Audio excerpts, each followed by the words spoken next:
Hey guys, I wanted to put together a quick video here that I'm going to place on top of a hyperlapse video that I made this morning of a bicycle ride that I did, which was a solo ride in a parking lot where I did laps for 2 hours. And I wanted to whip together a video discussing some of the differences between riding your bicycle on the street versus riding it in a parking lot. I think this topic needs to be discussed. There's not much discussion about it online. I think primarily because a lot of people don't really do this type of training because it's pretty difficult and challenging. It's a pretty good mental workout as well as physical to basically pick a spot in a parking lot and do laps for several hours. It can be pretty grueling. So I wanted to discuss a few things, mainly because when I take a look at all of my data since back in March, when I started incorporating this type of training in my schedule, I noticed several key improvements in my functional threshold power and also my maximum power output. And these only occurred after I started doing some dedicated solo rides, so I think it needs to be talked about. So basically, what I did back in March is I did some reconnaissance rides where I went and scoped out some parking lots around my local area where I live.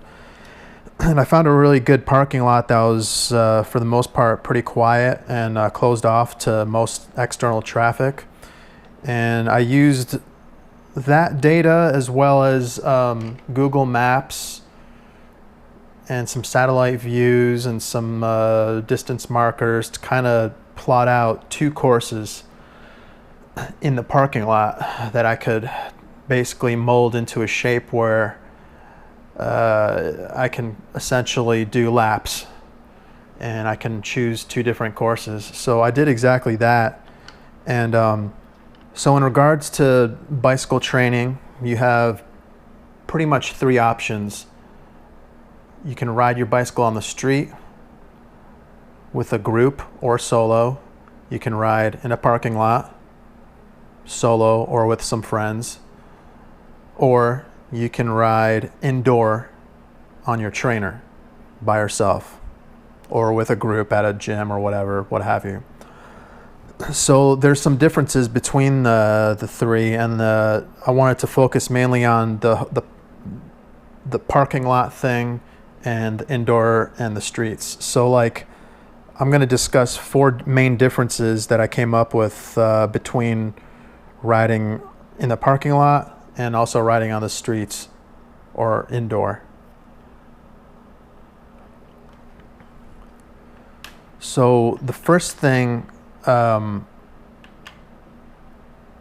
people might confuse an activity where I'm riding my bicycle in laps in a parking lot with indoor training. It's absolutely not the same thing. I have an indoor trainer. I've used it before. They're completely different things. It's sure you're doing laps and it's repetitive, but on an indoor trainer, you're basically bolted down to a machine and the bike doesn't move underneath you, so you're sitting on your bicycle and you're pedaling. And I kind of compare that to weight training, where you have machines like a Smith machine for bench pressing, and you're pressing this bar which is on 2 guide rails, and you're pressing the weight up and down in one plane. Versus where if you had dumbbells, now you're pushing weight, but you're also using stabilizers and balance muscles and etc. to hold the weight steady. So it's completely different things. When you're in a parking lot, you're on a bicycle and you're actually you're getting a better dynamic workout. If you're like core, your stabilizers, you're actually riding your bicycle. So you're handling the bike back and forth. You're taking turns. You're able to actually choose different lines. You can go wide, you can go narrow, you can go fast, slow, you can adjust your accelerations depending on what you feel like. So these are things that you can't really replicate on an indoor trainer. You could do intervals and you can do structured training on an indoor trainer, but you're not going to get those bike handling skills on an indoor trainer for sure. So that's number one. Number two, there's no traffic in a parking lot. It's pretty simple. You're not going to have cars blasting past you at 60 miles an hour. There's no risk of death by collision due to either an inattentive motorist or somebody texting and driving. So you're eliminating that risk completely, totally out of the picture. It's probably like one of the safest things you could do is ride off the streets. Number three, you don't have any traffic lights in a parking lot, so you're not stopping. You have the option if you need to stop to take a break or to rest or whatever, but if you choose not to, and this is in my case, when I go out there and train, I go nonstop. One of the things that actually comes out of the fact that there are no traffic lights is that it's a more effective use of your time. So you're spending your time out here in the parking lot and you're doing your training and you're using all of that time much more efficiently and effectively than you would on the street when you're having to stop at a traffic light and just wait and wait and wait, and then you go and then you do your exercise and then you get to a stop sign, then you either roll through it or you stop and you have to check for traffic, and then you get to a traffic light, another traffic light, and then you have to stop. So with the parking lot, it's none of that. You just keep going. Number four, the fourth thing that I came up with was when you're in a parking lot, you're confined to a more focused location, making any type of potential, like where you might have a mechanical or another situation come up, easier to manage than as if you were on a FM road 50 miles out in the countryside. If you have a mechanical and it's 110 degrees outside, I mean, you're going to be sitting out there waiting. If you can't fix your bike and if nobody stops for you, then what are you going to do? Just call an Uber and wait out in the sun and just roast? So that's another option there, like a number four for the parking lot, which is really nice. So in conclusion, the way that I'm doing this training is I'm picking time slots, and you could start with like maybe a 30-minute block, build it up to like an hour, hour and a half, 2 hours.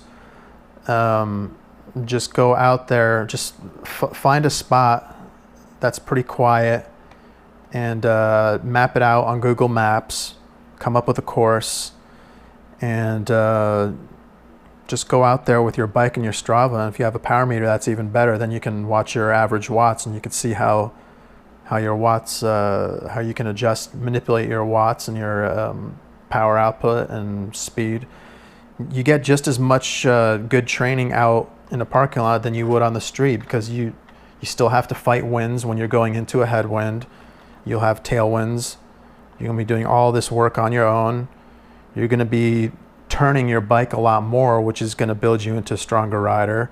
So as an example, one of my courses that I call Echo, if you spend 2 hours out on this course and you average about 21.6 miles per hour and you do about 43 miles at the end of this session, you're doing 62 laps out there.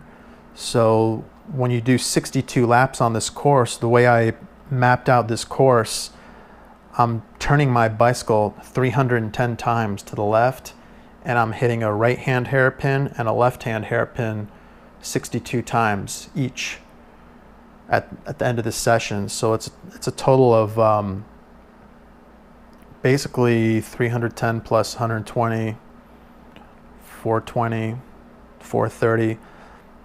I'm moving my bike a lot. This isn't just like a little circle where I'm doing laps in a circle to the left or to the right.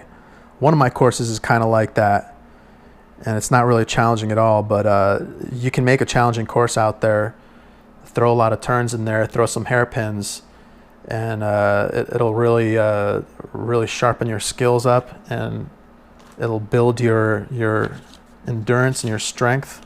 And I think this is something that people should mix in with their group rides, because if you only do group rides every single week and that's all you do and you don't mix anything in that's different, then you'll be good at group rides, but what happens to your fitness? What happens when your fitness plateaus, or you feel like the group rides aren't really